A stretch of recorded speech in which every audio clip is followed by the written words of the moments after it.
This evening, members of the Police Service Commission and the Integrity Service Commission sworn in today. Opposition leader hints at legal action. Amaila Falls Hydropower Project in danger of being delayed. CANU uncovered $17 million in narcotics at the city wharf. In the region, the toll rises from Brazil flood as search continues. And internationally, South Africans furious over power cuts due to rampant cable theft.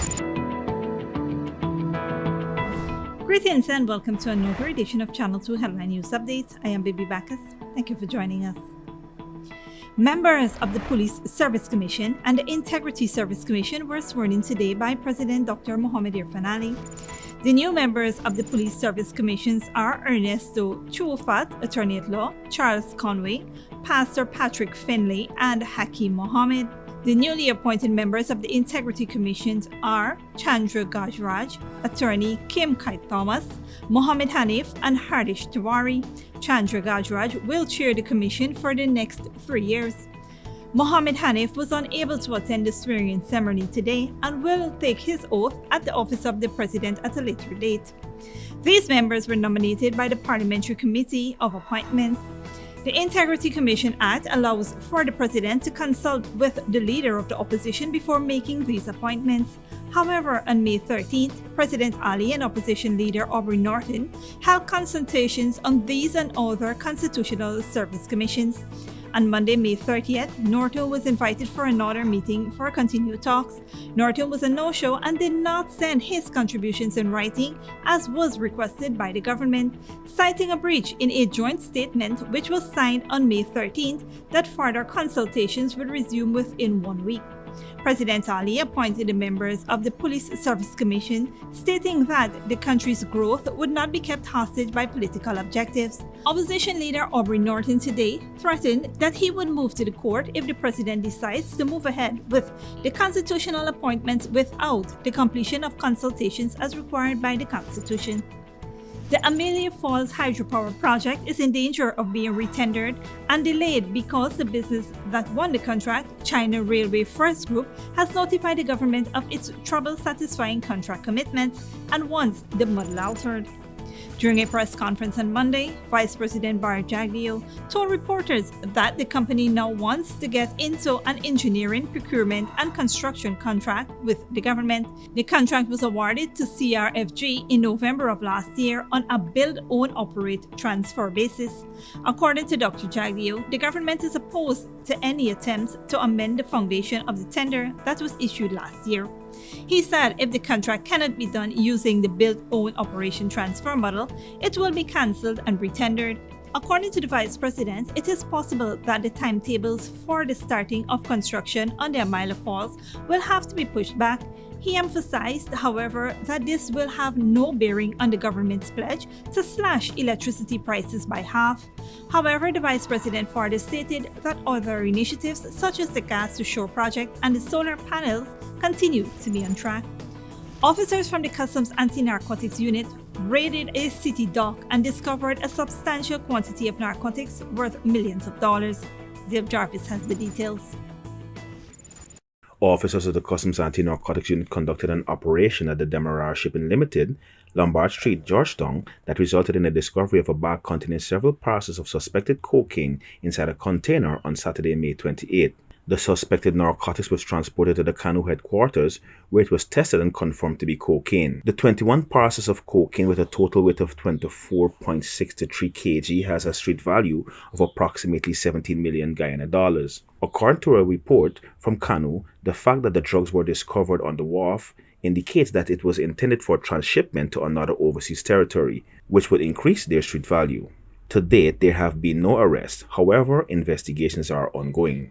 Recently, CANU and other agencies took part in several maritime training courses, including container freight operations and vessel searches. These courses were facilitated by the United Nations Office on Drugs and Crime Container Control Program, European Union, C Corp, the United States government, and aim to improve the capabilities of law enforcement units working at port facilities around the country.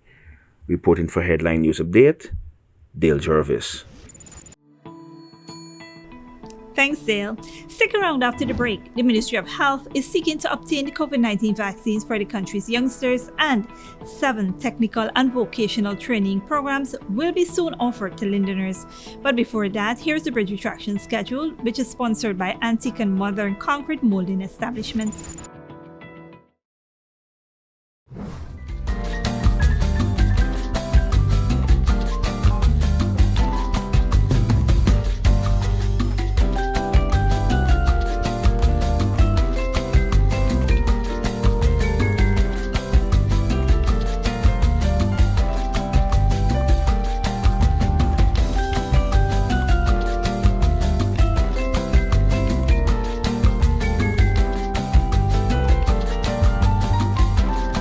In a world filled with copycats and ever-changing trends, make your property stand out with unique concrete moldings. Different, exquisite designs carefully handcrafted to suit your style, with various customizable and antique and modern designs made at our factory. Antique and Modern Molding Establishment.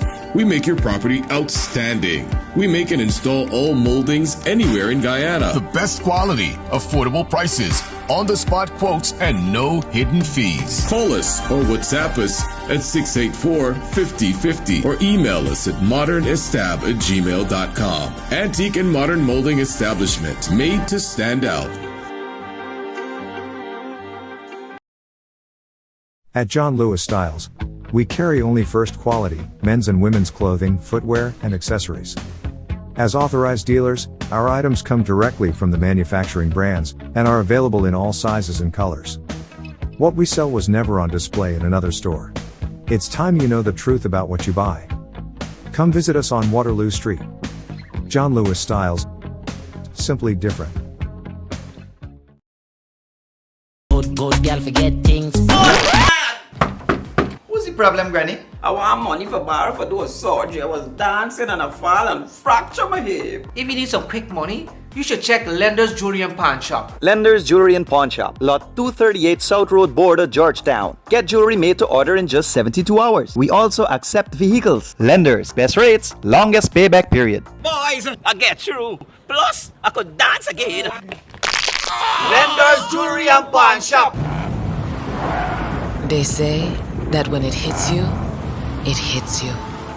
A feeling so strong that it's impossible not to give in to a juicy piece of KFC. To feel elevated by the aroma and to free fall into its exciting flavor. Some call it love, attraction, desire. We call it KFC. Ignite your senses with KFC. Sooner or later you will have another power failure. Are you prepared for the next blackout? Some essential equipment such as security cameras, lights, internet, gate motors, and water pumps may stop working. How can you prevent the next blackout? InverterTech has an affordable solution for you. A strong UPS system which uses the latest inverter and solar battery technology to prevent blackout. We smartly calculate your average power demand so you don't spend more than you need to. Call 223-2233 for more information.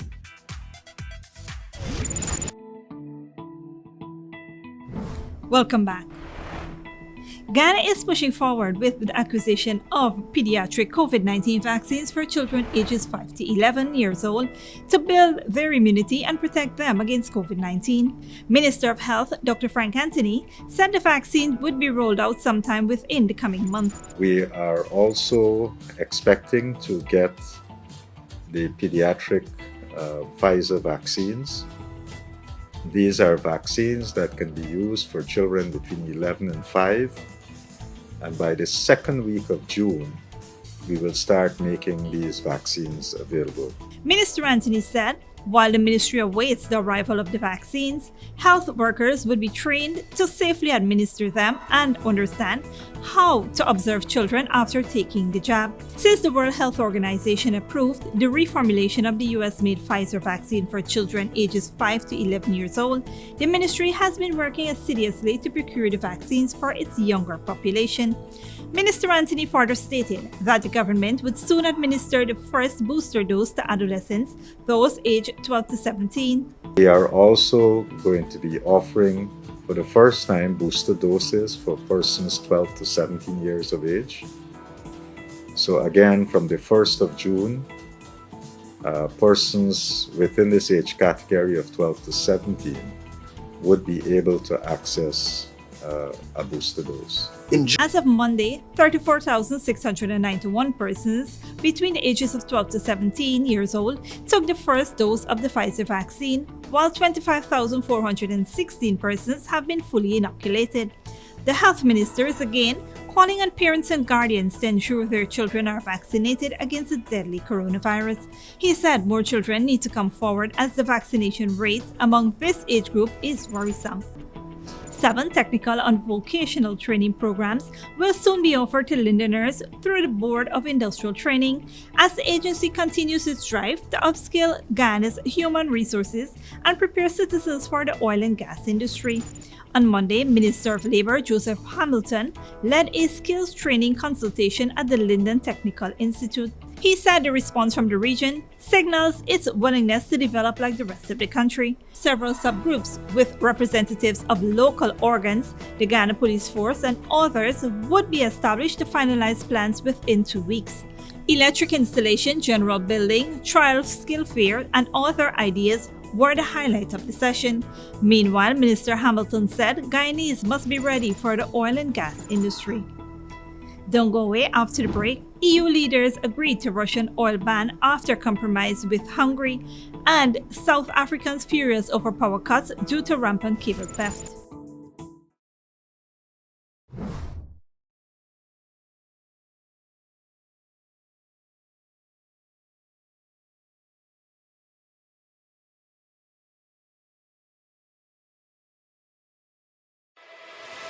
Furnishing your home or office has never been easier. Here at Kissoon's, our inventory of locally made and imported furniture, offered at amazing prices, will leave you wanting more. From vinyl, floor rugs and carpets, bedroom, dining and living room sets, mattresses, pillows, office desk, chairs and filing cabinets, outdoor benches and tables. We have a piece of furniture for every room imaginable in your home or office. Check out our flagship store at Industrial Site Rijnveld or one of our branches in New Amsterdam, Port Morant, Riverton and Camp Street. Kissoon's Furniture, furnishing homes for over 50 years. Sooner or later you will have another power failure. Are you prepared for the next blackout? Some essential equipment such as security cameras, lights, internet, gate motors, and water pumps may stop working. How can you prevent the next blackout? InverterTech has an affordable solution for you. A strong UPS system which uses the latest inverter and solar battery technology to prevent blackout. We smartly calculate your average power demand so you don't spend more than you need to. Call 223-2233 for more information. When you need money and you gotta get it fast, Creative Jewelry and Pawn Shop is the place for that confidential transaction in a quiet and secure location. You'll get the highest value per pennyweight for your gold and also enjoy the lowest interest rates and longest payback period too. Yes, for that instant transaction to solve a pressing financial problem. That Creative Jewelry and Pawn Shop, 46 Boyle Place, that's between the Ministry of Housing on Brickdam and White Castle Fish Shop, be your first and only choice. Creative Jewelry and Pawn Shop, safe and sound, solid and secure, always there for you. Telephone 231-7878 and 223-8955. Welcome back. Now we take a look at news in the region and around the world. The search is on in northeastern Brazil for people feared missing after landslides and flooding. Almost 100 are known to have died. Al Jazeera's Monica Yankier reports. Rescue teams are working around the clock, recovering bodies and searching for those still missing. Thousands have been displaced, losing all of their belongings. Heavy rainfall began on Wednesday in Brazil's northeastern state of Pernambuco, flooding streets and triggering mudslides. Entire houses collapsed with the force of the water, while desperate neighbors helped firefighters dig up their loved ones under the rubble. This man lost his sister. The search parties found my sister's body there this evening. They found her and 4 other bodies. They're still looking for my brother-in-law. This is the 4th major flooding event in 5 months in Brazil. In February, more than 200 people died after torrential rains hit the city of Petrópolis, 80 kilometers from Rio de Janeiro. Meteorologists say a phenomenon called La Niña, which cools down the Pacific Ocean waters, helps explain the excessive rains in Pernambuco and other parts of northeastern Brazil.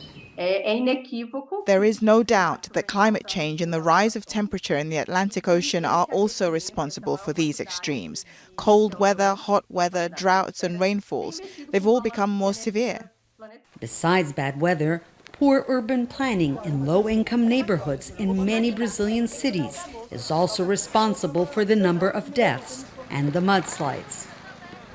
Parts of slums built on hills were swept away by water and mud. This woman saw her neighbor's house collapse. The whole family died. The father, the 2 children, the wife, all died. President Jair Bolsonaro toured the region in a helicopter, but was told it was unsafe to land. We express our sorrows to the relatives. Our main objective is to comfort the relatives and to help the population. Bolsonaro said the government can make available $200,000 to help victims of natural disasters. Meteorologists expect more rain in Pernambuco and neighboring states in the coming days. The danger of more mudslides in the regions is far from over. Monica Yanakiev, Al Jazeera, Rio de Janeiro. Internationally, European Union leaders have agreed in principle to cut 90% of oil imports from Russia by the end of this year, cutting off a vital source of funding for Moscow's invasion of Ukraine after reaching a compromise deal with Hungary, Al Jazeera's James Bay reports. European leaders arriving in Brussels for a crucial meeting on Ukraine. At the start of the crisis, they'd surprised many with unity and strong sanctions. But a 6th package of measures, including a ban on oil from Russia, had been stalled for nearly a month because of objections from the EU leader with the friendliest relations with Vladimir Putin.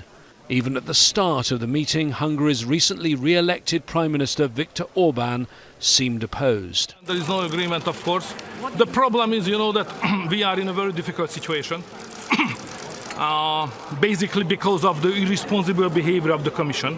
The head of the Commission didn't address such criticism, but she too suggested there wouldn't be a breakthrough during this meeting. We are not there yet, but it has matured for sure. My expectations are low that it will be solved in the next 48 hours. As ever, the formal sessions at these summits are closed to the public, but President Zelensky's office released part of his speech when he joined the meeting by video link. Finally, all quarrels in Europe must end. Internal disputes that only encourage Russia to put more pressure on you, on the whole of Europe. The 6th sanctions package must be agreed. It must be effective, including oil, to make Russia feel the consequences of what it's doing to Ukraine and the whole of Europe. It's not clear whether President Zelensky's intervention changed things, but there was a breakthrough soon afterwards. The final sanctions package agreed. But this is not the original oil ban proposed by the European Commission. It's been watered down. It now covers just Russian oil that is shipped into the EU, not oil that is pumped in by pipeline, an important concession for a landlocked country like Hungary. Well after midnight in Brussels, and the European Commission President, along with the President of the European Council, were back to mark the fact that a deal had finally been done. Thanks to this, Council should now be able to finalize a ban on almost 90% of all Russian oil imports by the end of the year. This is an important step forward. The remaining 10%, on these one we will soon return to the issue of these remaining 10% pipeline oil. The leaders here also know that while this action punishes Russia, the economic consequences will likely be felt hard inside the EU too. James Bays, Al Jazeera, Brussels. And finally, South Africans are struggling to keep the lights on. Electricity blackouts are affecting millions as power stations cannot supply demand. Al Jazeera's Famida Miller reports. Students at the University of Johannesburg in Soweto demonstrate following weeks of intermittent power cuts, which have hampered their studies. The university's management blame thieves stealing electricity cables for the blackouts. In Vosloorus, east of Johannesburg, more power cuts because of crime. Nestle Leshope owns a small food business which is costing more to keep open because she has to buy gas to replace the electricity supply. So already the customer demo. So we normally start at 5 a.m. and that's when we get most of our customers. We have to tell them there's no power, and so we lose those morning customers, school children and commuters. Thieves have been videoed digging up cables, sometimes in broad daylight.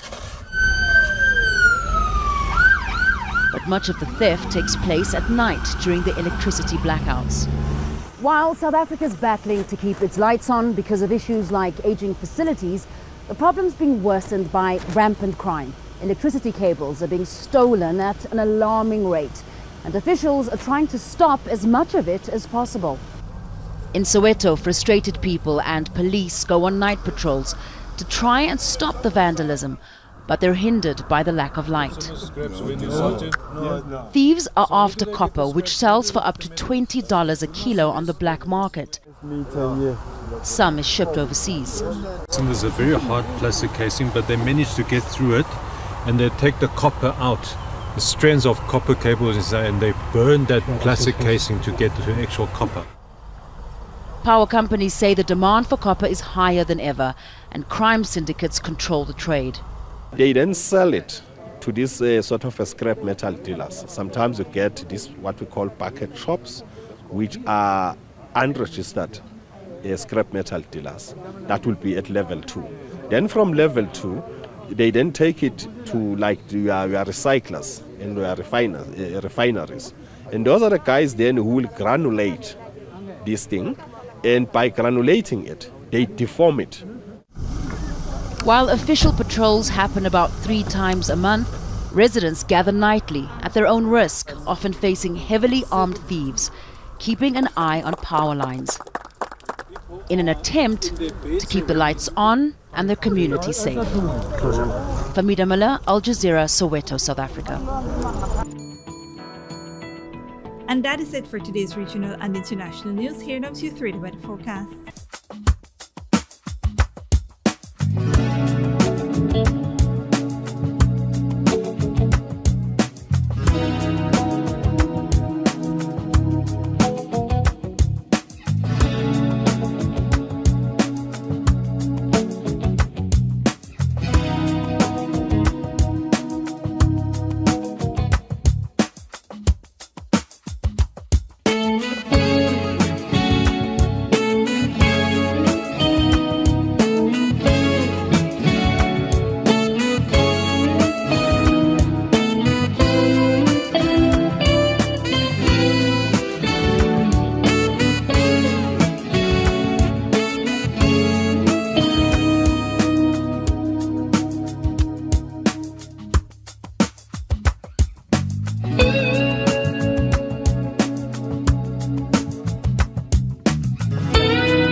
For this edition of Channel 2 Headline News Updates. Tune in on Wednesday at 7 p.m. for another episode. Be sure to subscribe, like and follow us on Facebook and YouTube. Until then, please take care of yourself and each other.